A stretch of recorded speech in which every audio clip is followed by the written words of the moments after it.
Բարի երեկո, Ազատություն TV-ի ուղիղ եթերը լրատվական կենտրոնն է շարունակում, առաջիկա րոպեներին դիտեք։ Նոր խորհրդարանի կազմը հայտնի է, ովքեր կլինեն իշխանական և ընդդիմադիր թիմերում։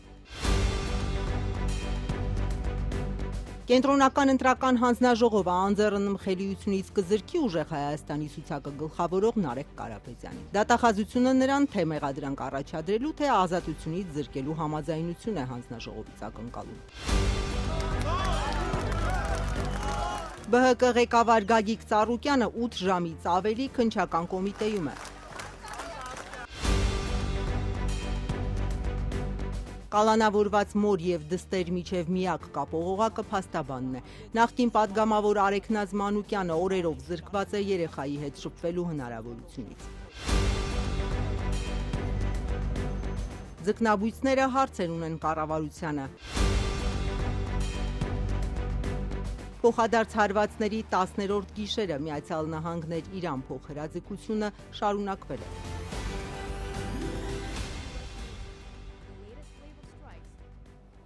Դե ինչ, ինտրիգա հանգուցալուծված է, կենտրոնական ընտրական հանձնաժողովը այսօր հրապարակեց նոր ազգային ժողովի կազմը։ Իշխանական 64 հոգանոց խմբակցության նորեկների շարքերն են համալրել վարչապետի աշխատակազմի ղեկավարն ու նրա տեղակալը Արայիկ Հարությունյանն ու Տարոն Չախոյանը։ Ազգային ժողով է վերադառնում ու վարչապետ Նիկոլ Փաշինյանի մամուլի քարտուղարի պաշտոնը լքում, այն բոլոր խոսնակներից ամենաերկարը զբաղեցրած Նազելի Բաղդասարյանը։ Ընդդիմադիր ամենամեծ ուժեղ Հայաստանից պատգամավորական փորձ միայն Արամ Վարդևանյանն ունի, իսկ ամենամեծ ընդդիմադիր ուժի տեղը զիջած Հայաստան դաշինքի հիմնական մասը 8-րդ գումարման խմբակցության անդամներն են։ Այս որոշումից անմիջապես հետո կենտրոնական ընտրական հանձնաժողովն անցավ մեղադրանք առաջադրելու և ազատությունից զրկելու դատախազության ներկայացրած հերթական միջնորդությանը։ Այս անգամ իրավապահները անձեռն խելիությունից ուզում են զրկել ընդդիմադիր ամենամեծ ուժեղ Հայաստանի առաջին համարին Նարեկ Կարապետյանին։ Նիստը վաղը կշարունակվի, բայց ասեմ, որ նախորդ բոլոր դեպքերում Վահագն Հովակիմյանի ղեկավարած հանձնաժողովը բավարարել է դատախազության նույնաբովանդակ բոլոր միջնորդությունները։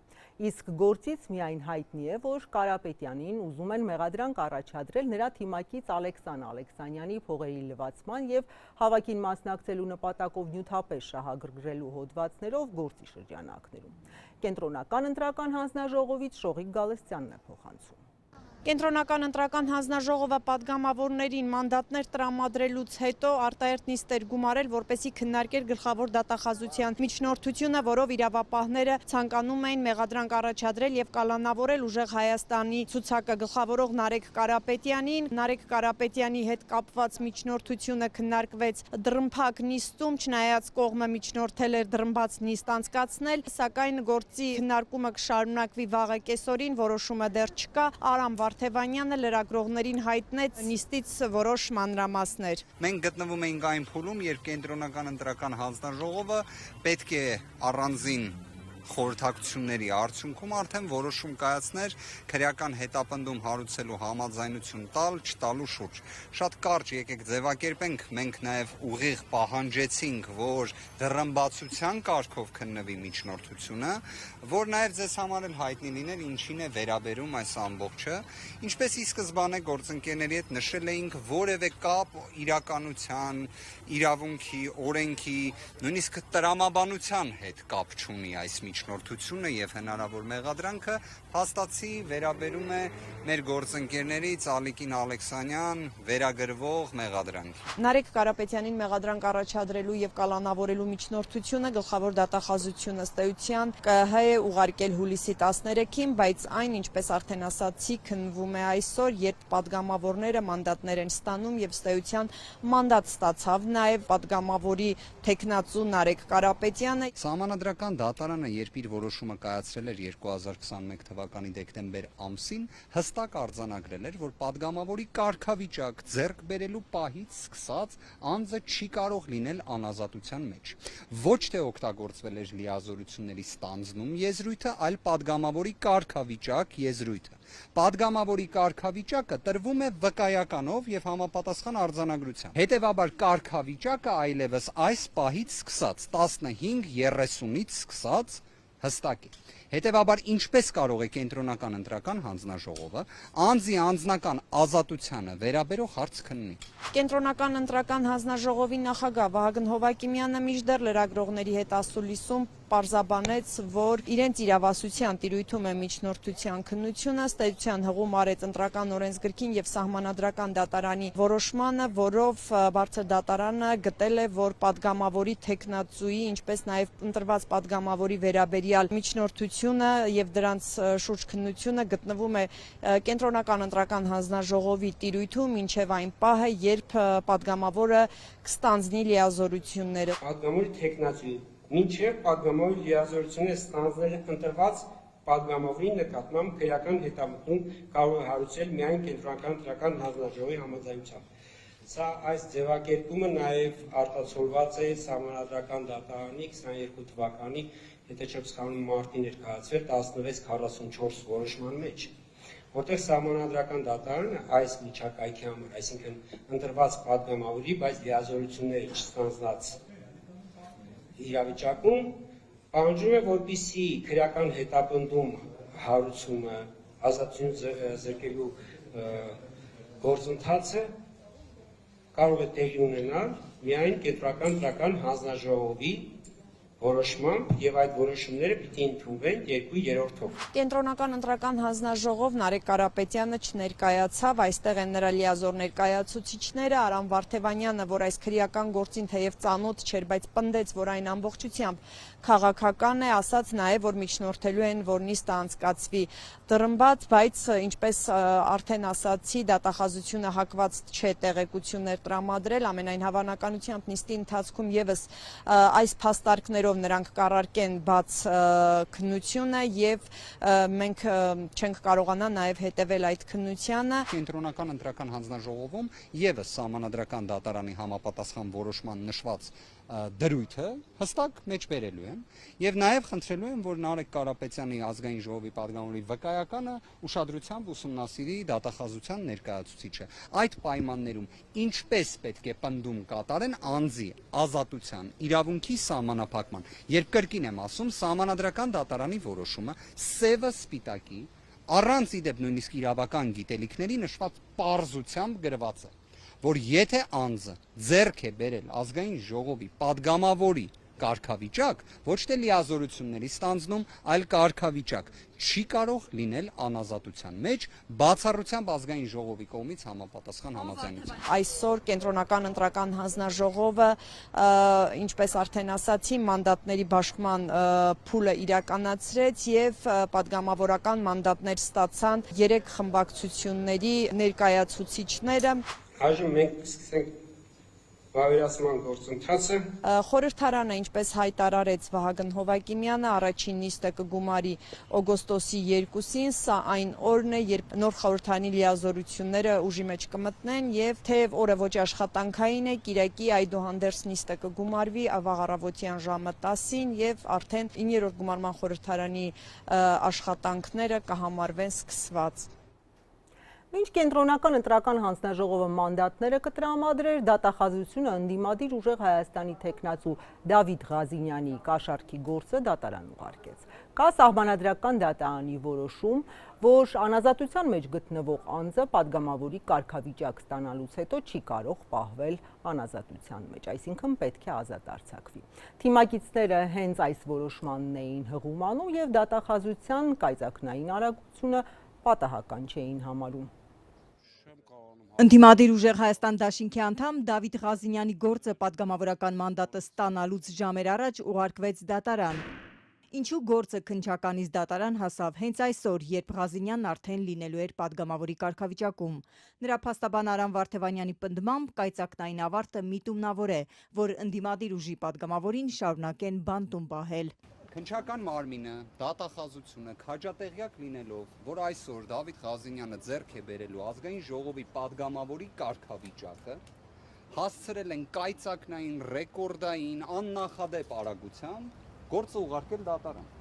Ղազինյանը մեկ ամիս առաջ կալանավորվեց ընտրակաշարք տալու նախապատրաստության մեղադրանքով։ Փաստաբան Վարդևանյանի մեկնաբանմամբ, եթե գործը նախաքննության փուլում լիներ, ապա Ղազինյանը падգամավորի կարգավիճակ ստանալուց անմիջապես հետո պետք է ազատ արձակվեր։ Իսկ դատարան ուղարկելը նշանակում է, որ գործընթացը միտումնավոր ձգձգում են։ Մինչև դատավորը գործը վարույթ ընդունի ու նիստ նշանակի, ժամանակ կանցնի ու այդ ընթացքում ըստ փաստաբանի Փաշինյանի իշխանության դեմ պայքարող ուժի առանցքային ներկայացուցիչը կշարունակի մնալ անազատության մեջ։ Երբ այս նիստը ավարտվի եւ մեր ձեռքի տակ լինի այլևս արձանագրությունը նրա վերաբերյալ, որ Դավիթ Ղազինյանը падգամավոր է եւ չի կարող լինել կալանավորված, վերջիններս ասեն իրենք լիազորություն չունեն։ Այսինքն գործը արդեն դատարանում է եւ դատախազը չունի լիազորություն վերացնելու կալանք։ Սա իսկապես ամփոփեմ խոսքս, սա աբսուրդի նոր նշաձող է։ Փաստաբանը հղում է անում Սահմանադրական դատարանի որոշմանը, որ 2021 թվականին ընդդիմադիր падգամավորների առնչությամբ որոշեց անազատության մեջ գտնվող անձը падգամավորի կարգավիճակ ստանալուց հետո չի կարող մնալ անազատության մեջ։ Այս որոշման արդյունքում այն ժամանակ կալանքից ազատվեցին երկրորդ նախագահ Ռոբերտ Քոչարյանի առաջնորդած Հայաստան դաշինքի падգամավորներ Արմեն Չարչյանը, Արթուր Սարգսյանն ու Մխիթար Զաքարյանը։ Քաղ բանտարկյալ հանդիսացող մեր գործընկերը Դավիթ Ղազինյանը հանդիպել է հերթական իրավունքի նկատմամբ նսեմացնող, ինչ որտեղ ծաղրող վարքագծի։ Դավիթ Ղազինյանի դեմ քրեական հետապնդում հարուցվեց խորհրդարանական ընտրություններից մեկ օր առաջ։ Հունիսի 18-ին էլ նրան կալանավորեցին։ Մեղադրանքը չի ընդունում։ Որևէ գումար որևէ մեկին չեմ տվել, չկա այստեղ իրավական ոչ մեկ։ Ըստ Հակակոռուպցիոն կոմիտեի քրեական վարույթով պարզվել է, որ Դավիթ Ղազինյանը այլ անձանց հետ նախնական համաձայնությամբ նախապատրաստել է ընտրակաշարք տալ ընտրողներին հունիսի 7-ին Սամվել Կարապետյանի առաջնորդած դաշինքի օգտին քվեարկելու պայմանով։ Այդ նպատակով ըստ կոմիտեի Ղազինյանն իր թիմակցին փոխանցել է 1.400.000 դրամ եւ հակակոռուպցիոնի հաղորդմամբ գումարը բաշխելու ու ընտրողներին փոխանցելու շուրջ տարաձայնությունների պատճառով ենթադրյալ ընտրակաշարք բաժանելու գործը ավարտին չի հասել։ Քաղաքացիական պայմանագիրը ստացել է 100%-ով օրգանիկ քվե։ Այն մյուս ուժերը ստացել են 100%-ով ընտրակաշարքով քվե։ Իշխանության հիմնական մրցակից ուժերի ստացած ձայները, որ կես միլիոնից ավելի են, վարչապետ Փաշինյանը որակել էր ընտրակաշարքի հետևանք, երբ դեռ մեկ դատական վճիռ չկա։ Նախընտրական փուլում փետրվարից սկսած տասնյակներով քրեական գործեր հարուցվեցին ընտրակաշարք բաժանելու մեղադրանքով։ Իրավապահ մարմինների հաղորդումների մեծ մասը վերաբերում էր Տաշիր գրուպի սեփականատեր Սամվել Կարապետյանի առաջնորդած ուժին։ Այս մարդկանց մեղքը ընդամենը 0 է։ Իրենք հորինեցին այդ ընտրակաշարքների թեման, որպեսզի այդ ընթացքում իրենք հանգիստ բաժանեն պետության բյուջեով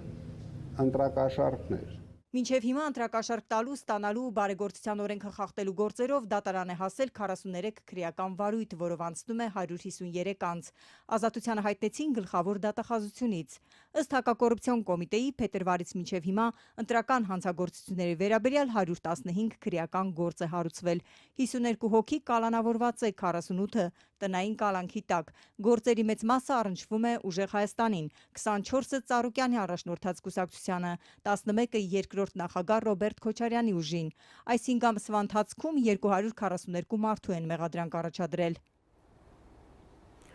Ուժեղ Հայաստանի ցուցակում ընդգրկված Գյումրիի քաղաքապետի լիազորությունները փաստացի կատարող Ավետիս Առաքելյանն է այսօր մանրամասնել մանդատից հրաժարվելու իր որոշումը։ Աներոջ Վարդան Ղուկասյանի բանտային կալանքը տնայինով փոխարինելուց հետո սաստկացան լուրերը, թե իշխանությունների հետ կուլիսային պայմանավորվածություններ են եղել Գյումրիում, որտեղ քաղաքացիական պայմանագիրը այսօր իշխանություն չունի արտահերթ ընտրություններ անցկացնելու հարցում։ Իշխող ուժը վարչապետի գլխավորությամբ շատ ուղիղ է հայտարարում, ցանկանում են շուտապույտ հեռացնել Հայաստանի մեծությամբ երկրորդ քաղաքի գործող իշխանությունների։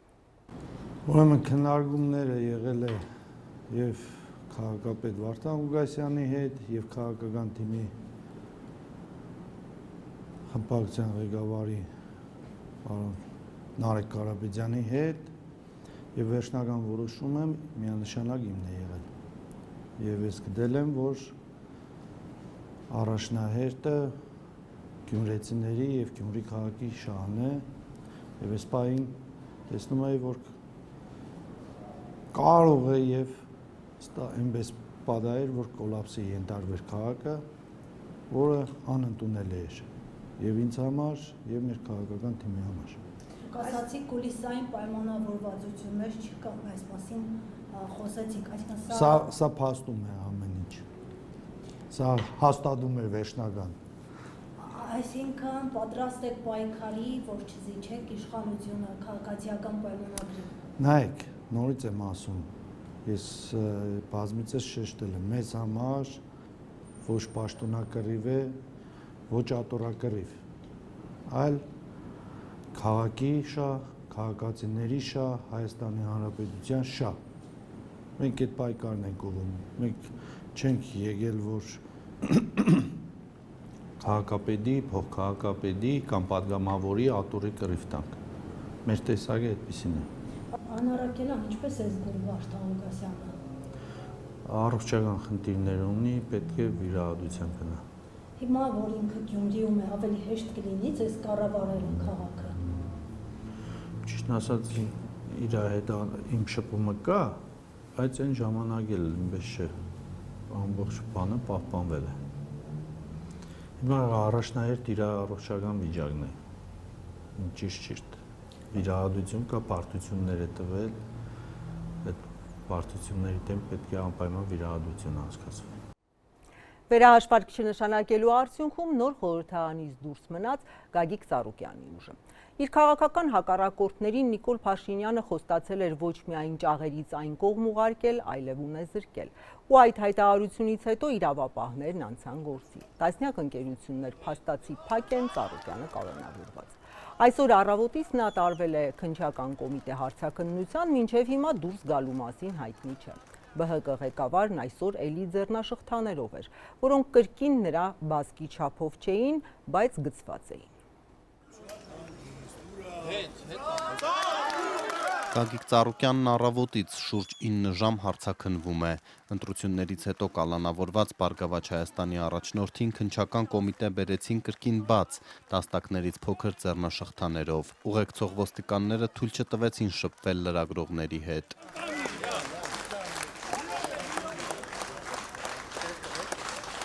Կալանավորված Ծառուկյանը մեղադրվում է առանձնապես խոշոր չափերով խարդախություն եւ փողերի լվացում կատարելու համար։ Ըստ իրավապահների մեծահարուստ գործարարը կազմակերպել է ավելի քան 21 միլիոն դոլարի գույքի հափշտակությունը իրանցի գործարարներից։ Մինչդեռ Ծառուկյանի փաստաբանները պնդում են, որ իրանցիներն են պարտք Բարգավաճ Հայաստանի առաջնորդին եւ դա ապացուցող պարտավորագրեր կան։ Հստակ ստորագրել են պարտավորագիր, որով հիմնավորում է, որ իրենք 14.5 միլիոն դոլար պարտք են եղել պարոն Ծառուկյանի եւ պարտավորված են եղել վերադարձնելու այդ պարտքը 2 տարվա ընթացքում։ Իսկ այդ 2 տարվա ընթացքը ավարտվում էր հենց այս պահին, հետևաբար մենք համոզմունք ունենք, որ նման գործելակերպը նրանց ուղղված է, որպեսզի այդ պարտավորությունները չկատարեն։ Գագիկ Ծառուկյանը եւ հայկական կողմն են դուժող հանդիսանում, այսինքն գումար ներդրողները իրենք այդ ամենը հերքում են եւ միայն նրանց բանավոր ասածը, որ մենք ենք գումարով ապրանք առել ուղարկել ու դա հափշտակվել է, բայց հափշտակության փաստներ չի հիմնարվում, դա իրենց համար վերջին աշճանի ճշմարտությունն է դիտարկվում, իսկ կոնկրետ ապացուցողական փաստերով հենց այս պարտավորագրերը, երաշխավորագրերը եւ այլն, այս նաեւ ցուցմունքները, ասես մատերի արանքով են նայում, որովհետեւ այս բանը իրենց դա հետաքրքիր չի։ Հարցաքննությունից ժամեր առաջ հրապարակվել էր Գագիկ Ծառուկյանի ուղերձը մեկուսարանից, նա այս անգամ իշխանություններին չի քննադատում, թվում է իր կատարած աշխատանքն ու խոստանում շարունակել կառուցել։ Ընտրություններին Բարգավաճ Հայաստանի ցուցակով մասնակցած Սուրեն Սուրենյանցը բացառում է, որ գործարարը երկրորդ անգամ կփակի քաղաքականության էջը, ինչպես դա արեց Սերժ Սարգսյանի օրոք։ Վստահաբար ոչ, մարտական է տրամադրվածությունը եւ նման սցենար ընդհանրապես չէր քննարկվել։ Գագիկ Ծառուկյանի Բարգավաճ Հայաստանը խորհրդարանից դուրս մնաց հաշված ձայների տարբերությամբ։ Արդյունքները չեղարկված երկու տեղամասերում կենտրոնական ընտրական հանձնաժողովը վերաքվեարկություն չնշանակեց։ Արդյունքում քաղաքացիական պայմանագրի մանդատները որոշիչ մեծամասնության հասան։ ԲՀԿ-ի խորհրդարանում չհայտնվելը միանգամայն փոխում է խորհրդարանի պատկերը եւ այս պատկերը շարունակվելու է առաջիկա տարիների ընթացքում, բայց դա չի նշանակում, որ խորհրդարանում չլինելը ստիպելու է մեզ չզբաղվել քաղաքականությամբ։ Միաժամանակ շարունակում են փակ մնալ Ծառուկյանի տասնյակ ձեռնարկությունները, իսկ Արարատ ցեմենտ գործարանի կառավարումն արդեն անցել է պետությանը։ Էկոնոմիկայի նախարար Գևորգ Պապոյանն առավոտյան գրառմամբ հայտնել է, որ իր գլխավորած գերատեսչությունն է զբաղվելու ղեկավարմամբ, առաջիկա օրերին նշանակվելու է կառավարիչը։ Մինչ այդ նախարարը ընկերության աշխատակիցներին հորդորում է բարեխիղճ կատարել աշխատանքը, զգուշացնելով ոչ միայն աշխատանքի ազատմամբ, այլև անգամ քրեական պատասխանատվությամբ։ Նույն հեղափոխության օրերին Նիկոլ Փաշինյանի այն հայտարարությունները, երբ որ տարբեր ձեռնարկությունների աշխատակիցների ինքը կոչ էր անում ակտիվորեն մասնակցել ցույցերին, միտինգներին, հեղափոխությանը եւ այլն, եւ հիմա առավել քան տարօրինակ է իշխանությունների ворթեգրած այս քաղաքականությունը, երբ հնարավոր եւ անհնարին բոլոր առիթներով կոնկրետ սպառնում են Multigroup կոնցեռնի կազմում գործող ընկերությունների աշխատակիցներին բարձրաձայնել իրենց բողոքի ձայնը։ Գիտեք, երբ որ մի երկրում ոչ ամբողջ մեկ տարվա ընթացքում երկու համակարգաստեղծ ձեռնարկություն ըստ էության պետական ռեկետի միջոցով խլվում են մասնավոր սեփականատերերից, սա շատ վատ ազդակ է։ Առաջինը սա խոսում է քաղաքական ռեպրեսիայի մասին, երկրորդը սեփականության տոտալ վերաբաժանում է երկրում տեղի ունենում, ինչը անպայման իր շատ մեծ բացասական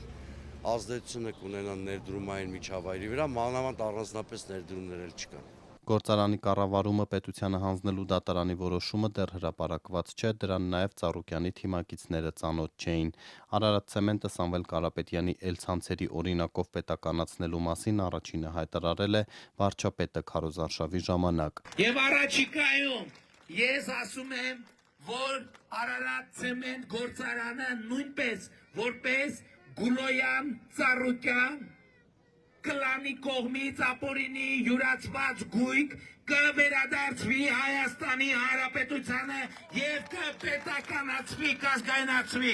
Քրեական գործին զուգահեռ դատախազությունը հայտնել էր նաև, որ կառավարությանն առաջարկել է ընկերությունում ժամանակավոր կառավարիչ նշանակելու նպատակահարմարությունը քննարկել։ Գործարանը որպես Ծառուկյանի ձեռք բերած ապօրինի գույքել է անցնում։ Նիկոլ Փաշինյանը նաև պնդել էր, որ Բարգավաճ Հայաստանի առաջնորդը ազատազրկվելու է։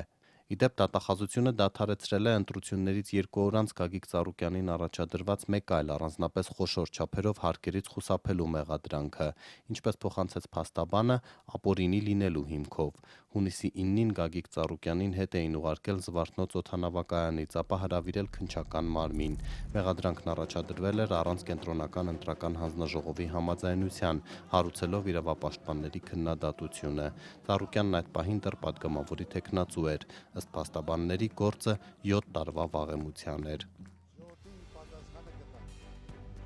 Եթերում Ազատության լրատվական կենտրոնն է, մեր լուրերին կարող եք հետևել նաև Ազատության տելեգրամյան ալիքում, իսկ այս ծրագրի երկրորդ մասում առաջարկում եմ դիտել։ Կալանավորված մոր և դստեր միջև միակ կապող օղակը փաստաբանն է։ Նախկին պատգամավոր Արեգնազ Մանուկյանը օրերով զրկված է երեխայի հետ շփվելու հնարավորությունից։ Ձկնաբույծները հարցեր ունեն կառավարությանը։ Փոխադարձ հարվածների 10-րդ գիշերը Միացյալ Նահանգներ Իրան փոխհրաձգությունը շարունակվել է։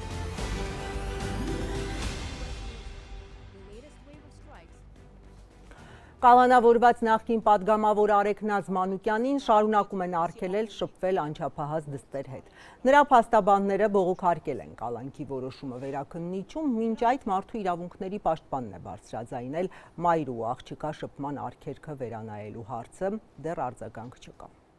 Շատ խոցելի վիճակում է գտնվում երեխան։ Ավելի ինքնամփոփ է ու շփոթված իրադրությունում է։ Փաստաբան Տաթևիկ Սողոյանն օրերս այցելել է կալանավորված Արեգնազ Մանուկյանի տուն ու հանդիպել նրա անչափահաս դստերը։ Երեխան արդեն 12 օր է զրկված է, մոր հետ անգամ հեռախոսով խոսելու հնարավորությունից։ Առաջին ատյանի դատավոր Մանվել Շահվերդյանը ընդդիմադիր Մայր Հայաստան կուսակցության անդամ Արեգնազ Մանուկյանին կալանավորելու որոշումից բացի նաև արգելել է 46-ամյա կնոջը շփվել հարազատների, ներառյալ 13 տարեկան աղջկա եւ 85-ամյա մոր հետ։ Փաստաբան Տաթևիկ Սողոյանն այս ընթացքում կապի միակ օղակն է դարձել երեխայի եւ մոր միջև։ Աբովյան քրեակատարողական հիմնարկում պահվող Արեգ Նազմանուկյանն անդադար հարցնում է անչափահաս երեխայից, մյուս հարազատներից։ Երեխան մինչդեռս փաստաբանի քչախոս է, ուղղակի մոր մասին լսելիս հուզվում է։ Որևէ միջոց չի ռեաբիլիտացնելու այն տրավման, որը հիմա այս ռեպրեսիվ համակարգը պատճառում է այդ երեխային, որևէ միջոց։ Այսինքն այս տառապանքները այդ երեխան չի հասկանում, ինչի պետք է ինքը չշփվի։ Իհարկե դա էլ էր իր հետ բնականաբար համապատասխան հետևանքները կունենար, թեկուզ եթե խոսեր եւ այլն, թեկուզ եթե մայրը փորձեր բացատրել։ Բայց այս իրադրությունում ինչքան ուզում եմ մենք կողքից ասենք, բացատրենք եւ այլն, շատ խոցելի իրադրությունում է ու ես չեմ պատկերացնում որևէ իրավաբան, որևէ մարդ, որևէ սոցիալական աշխատող, որ կարող է այս իրավիճակը արդարացնել։ Արդյոք մարդու իրավունքների պաշտպանը տեղյակ է Արեգ Նազմանուկյանի կալանավորման եւ շփումների վրա արգելանք դնելու դատարանի որոշման հետևանքով առաջացած խնդրի մասին եւ արդյոք քայլեր ձեռնարկվում են երեխայի շահերը պաշտպանելու ուղղությամբ։ Օմբուդսմենի գրասենյակից Ազատությանը փոխանցեցին, որ Անահիտ Մանասյանի սեփական նախաձեռնությամբ սկսված ուսումնասիրության շրջանակում պաշտպանի ներկայացուցիչները հուլիսի 13-ին այցելել են Աբովյան քրեակատարողական հիմնարկ, որտեղ առանձնազրույց են ունեցել նաև Արեգ Նազմանուկյանի հետ։ Առանձնազրույցի ընթացքում Մանուկյանը նաև հայտնել է, որ իր նկատմամբ կիրառված հաղորդակցության սահմանափակման հետևանքով չի կարողանում հաղորդակցվել դստեր հետ։ Պաշտպան Անահիտ Մանասյանը մոր հետ երեխայի հետ շփման արգելքի հարցը բարձրացրել է իրավասու մարմինների մոտ։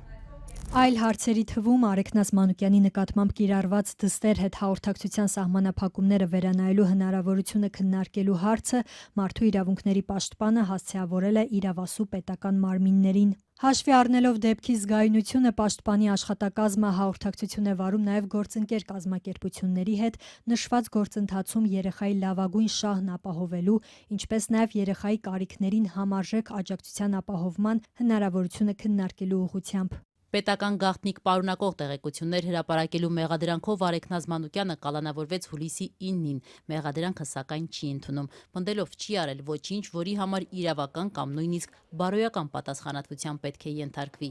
Թաթևիկ Սողոյանի խոսքով Արեգ Նազմանուկյանի գործը առհասարակ առաջինն է իրենց պրակտիկայում, որտեղ մեղադրանքն ուղղակի ենթադրություն է։ Քննչականից այսօր հրաժարվեցին մեկնաբանել փաստաբանի այս պնդումները։ Թաթևիկ Սողոյանի խոսքով մինչդեռ քննչական մարմինն առանց փաստեր ներկայացնելու ենթադրել է, որ ազգային ժողովի падգամավոր Արեգ Նազմանուկյանը 2024 թվականին մասնակցելով ազգային ժողովի փակ նիստին պետական գաղտնիք պարունակող տեղեկություններ է փոխանցել իր կուսակցության ղեկավար Անդրանիկ Թևանյանին։ Կալանքի նիստերը փակ են եղել եւ Ազատությունը հնարավորություն չի ունեցել ծանոթանալու մեղադրող կողմի հիմնավորումներին։ Գագիկ Ծառուկյանի առաջնորդած Բարգավաճ Հայաստանի նախընտրական ցուցակի երկրորդ տեղում ընդգրկված Թևանյանը կալանավորվեց նախընտրական շրջանում մայիսի 23-ին լրտեսության եւ պետական դավաճանության հոդվածներով։ Նա եւս մեղքը չի ընդունում, պնդելով, որ քաղաքական հետապնդման է ենթարկվում։ Մեղադրանքը ըստ էության ենթադրությունն է։ Այս մեղադրանքը կարող էր ներկայացվել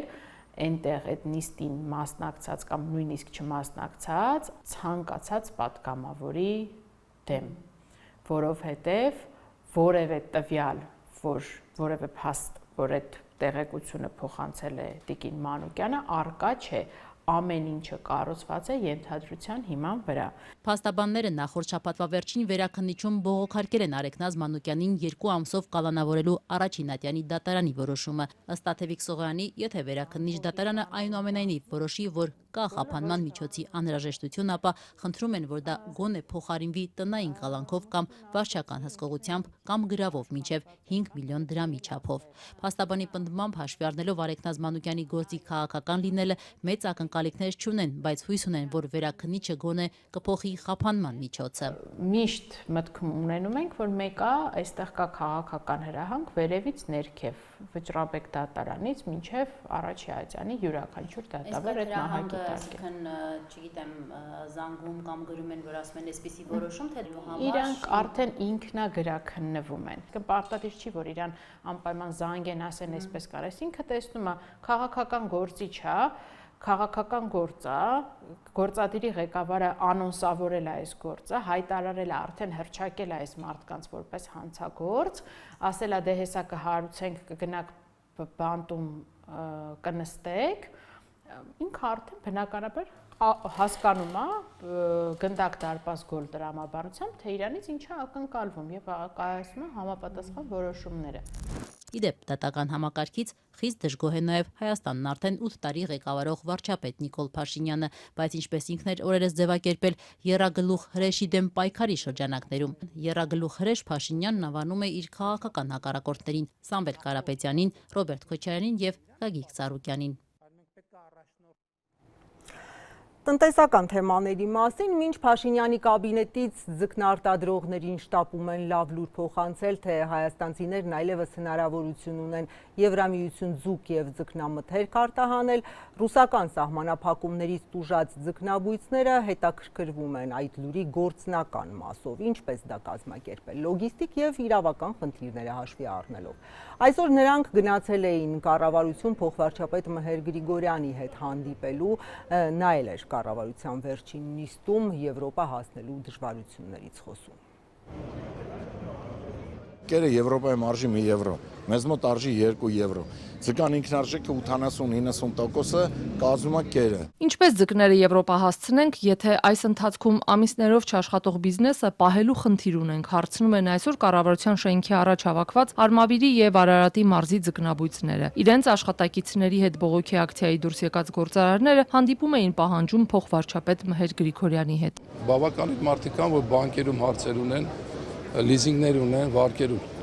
աշխատողներ ունեն, ասենք երկրորդ ամիսն է, աշխատողներին հələ ասենց ոնց ասեմ,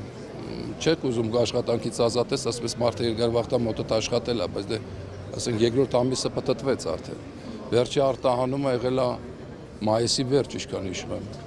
Նրանցից մի քանիսն ասացին, որ ամիսներ առաջ էկոնոմիկայի նախարարի հետ հանդիպել են, բայց բողոքով կառավարության շենք են հասել, որովհետև խնդիրները չեն լուծվել։ Հայտարարում են պատրաստ են նույնիսկ նստացույց սկսել կառավարության շենքի դիմաց, մինչև իրենց չընդունեն։ Մենք ստեղ կարող ենք 1 շաբաթ սպասենք։ 1 շաբաթ իրար փոխարինելով մեկը կգնա, մյուսը կգա, ոչինչ։ Մենք այսքանից չենք, շատ ենք։ Բողոքի ակցիայի մասնակիցների խոսքով ձկնաբուծության ոլորտը ծանր ճգնաժամի մեջ է հայտնվել ռուսական սահմանափակումներից հետո։ Ասում են բանկերից վարկեր են վերցրել, որ բիզնեսը զարգացնեն, հիմա ձուկը չի վաճառվում, վարկերը մուծել չեն կարողանում։ Մի մասն էլ նշեցին, տարիներով ստեղծած ձկնաբուծարանները կորցնում են։ Ձկնաբույծների խոսքով այս պահին իրենց գլխավոր խնդիրը ոչ թե եվրոպական շուկա մուտք գործելու ընթացակարգերն են, որը կառավարությունը հրապարակել է, այլ ֆինանսական ճգնաժամից դուրս գալը։ Ես էլ գույք չունեմ, 36 հատ գույք իմն է դրած, պլյուս սաղ ազգու տակինն է դրած։ Ասում եմ, ես այսօր գույք չունեմ բանկում դնեմ։ Գոնե բերում եք Եվրոպայից փողը, մեզ տվեք տոկոսով։ Vanka Retail Group ձկնաբուծական ընկերության հիմնադիր Ռաֆայել Պողոսյանը պատմեց, ավելի քան 2 ամիս արտադրությունը կարողացել են մասնակի պահպանել միայն սեփական միջոցների հաշվին։ 10 տարիների ընթացքում տարբեր ֆորս մաժորների մեջով ենք անցել։ Եղանակային պայմաններ, կուրսի տատանումներ, պատերազմի մեջով ենք անցել։ Այդ ամեն ինչը ձկնաբույծը մենակով անցել է։ Ոչ մի աջակցություն, ոչ խնդրելա, ոչ պահանջելա, հասկանալով, որ ինչքան կարում ենք դիմանանք պետությանը, չդիմենք, ավել ծանրաբերվածություն չլինի։ Բայց այս փուլում, այս սիտուացիայում դիմանալ չի լինում։ Հայաստանում պաշտոնական տվյալներով տարեկան արտադրվում է շուրջ 28,000 տոննա ձուկ։ Արտադրանքն ըստ էկոնոմիկայի նախարարության կայքեջի մեծ պահանջարկ ունի Ռուսաստանում եւ այլ երկրներում, ինչի արդյունքում արտադրված ձկնամթերքի շուրջ 30-ից 40%-ն արտահանվում է։ Այս ոլորտում ճգնաժամը սկսվեց, երբ մայիսից Ռուսաստանի Դաշնությունը մի շարք սահմանափակումներ կիրառեց հայ արտադրողների նկատմամբ։ Սկզբում արգելափակեց հայկական ծաղիկների եւ մի շարք գյուղմթերքների արտահանումը ռուսական շուկա, այնուհետև սահմանափակումներ կիրառեց նաև ձուկ արտահանող հայկական ընկերությունների նկատմամբ, իսկ ավելի ուշ դրանց սերտիֆիկացումն ամբողջությամբ դադարեցվեց։ Մեր շուկան հիմնականում զարգացավ 14 թվից հետո, ձկնաբուծությունը նկատի ունեմ, եւ նորվեգական ձկնամթերքը փակվավ դեպի Ռուսաստան։ Դոյ սանկցիաների հետ կապված, որ Ռուսաստան սկսեց չգալ այդ ապրանքը։ Մեր շուկան ըստ է ձկնաբուծությունը բավականին լավ աճ ստացավ Ռուսաստան արտահանելու հետ կապված։ Ռուսական սահմանափակումներից հետո Եվրամիությունը հայտարարեց, որ կդյուրացնի հայկական ապրանքների ներմուծումը Հայաստանին, նաև ֆինանսական աջակցություն տրամադրեց 52 միլիոն եվրոյի չափով։ Կառավարության վերջին նիստում արդեն էկոնոմիկայի նախարար Գևորգ Պապոյանը հայտնեց. հաստատել են այն կանոնակարգերը, որոնք հնարավորություն կտան հայկական ձկնաբուծական ընկերություններին սառեցված ձուկ եւ ձկնամթերք արտահանել Եվրամիության երկրներ։ Ըստ նախարարի արդեն 5 ընկերություն հետաքրքրություն է ցուցաբերել եվրոպական շուկա մուտք գործելու համար, բայց պաշտոնապես դեռ մեկն է դիմել։ Ակցիայի մասնակիցներից հետաքրքրվեցինք, թեկուզ փոքր չափաբաժիններով արտահանելու համար կդիմեն այս ծրագրին։ Մեծ տնտեսությունները միգուցե զբաղվեն, բայց զբաղվել են, խոսել եմ իրենց հետ, ասում են, որ ձեռնատու չի։ Կոնկրետ եվրոպական շուկան եւ մինչեւ սանկցիաները Ռուսաստանի դաշտությունում մեզ մրցակից է եղել։ Մենք չենք կարողացել եվրոպական ձկնարտադրողների հետ մրցակցենք։ Դուք ոնց եք պատկերացնում, եթե մենք Ռուսաստանի դաշտությունում չենք կարողացել մրցակցել իրենց հետ, ոնց կարող ենք Եվրոպայում մրցակցել։ Ձկնաբույսներն ասում են, միայն իրավական հնարավորության ստեղծումը բավարար չէ։ Ընդգծում են, Եվրոպայում մրցակցությունը շատ բարձր է, թեև պետությունն արտահանվող յուրաքանչյուր կիլոգրամ ձկան համար 820 դրամ աջակցություն է տրամադրում։ Բողոքի ակցիայի դուրս եկած ձկնաբույսները դա խնդրի լուծում չեն համարում։ Լինում է պաղեցված եւ սառեցված։ Պաղեցված է 17 օրվա գարանտիա։ Ինքը սառեցով արտահանում։ Ձուկը չի սառում, թար վիճակով հասնում է Ռուսաստան։ Մենք չենք կարող 10 օրում հասնենք Եվրոպա։ Ժամանակի խնդիր է։ Պետք է տանենք սառեցրած։ Իսկ եթե ձուկը սառեցնում ենք, մի արժեք ենք կորցնում, որակ ենք կորցնում։ Բայց մեր ամբողջ խնդիրը դա մենք այսօր չենք կարող բարձր որակյալ պաղեցված ձուկ հասնենք Եվրոպա։ Ակցիայի մասնակիցներին առաջարկվել է նամակ հանձնել կառավարությանը, սակայն նրանք հրաժարվեցին, պնդելով, թե արդեն շատ նամակներ են գրել։ Հիմա ցանկանում են անձամբ փոխվարչապետին հանդիպել։ Առավոտից կառավարության արչև բողոքի ակցիա իրականացնող ձկնաբույսները Ազատությանն ասացին, ակցիայից շուրջ 5-6 ժամ անց էկոնոմիկայի փոխնախարարն է ընդունել իրենց ու խոստացել, որ ամենաուշը 2 օրից աջակցության ծրագիր կշրջանառեն։ Ձկնաբույսներն ասացին, սպասում են դրան, որ հետո իրենց առաջարկներն ու առարկությունները ներկայացնեն։ Իսկ բողոքի ակցիան կշարունակեն, թե ոչ, ասացին, դեռ չեն որոշել։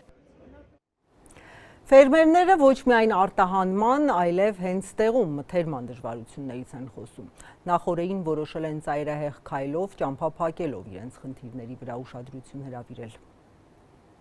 Ռուսաստանի տնտեսական սահմանափակումներին զուգահեռ ընդլայնվում է ֆերմերների դժգոհության ալիքը։ Երեք լոլիկ աճեցնողներն էին փողոց դուրս եկել ու Երևան-Երազք ավտոճանապարհը փակել։ Անց տարի ասեցին մյուս տարի լավ առնելու, այս տարի ավելի վատ եղավ։ Դրել ենք 10,000 տոննա։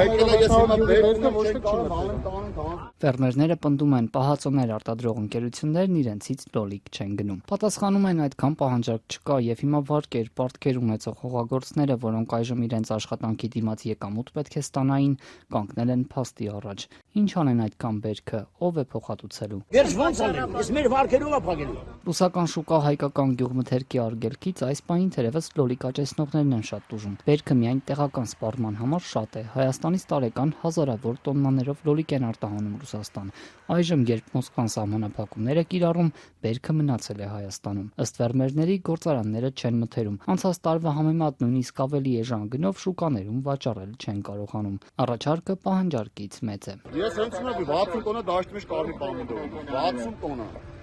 Այդ մի դաշտի մեջ 50 մեկան պամիդոր ունեմ։ Ոնց են ասում պամիդորի փողն կտան, բարոնի փողն կտան, ծաղիկին է։ Դուք բերի տա 60 տոննա։ Հենց ունեմ 60 տոննա մեջ դաշտի մեջ պամիդոր ունեմ։ 8 միլիոն էլ են աթոր մտնեն նային, սուբսիդ ծրագրով փողը վերցի դրել եմ դաշտի, 8 միլիոն դրամ։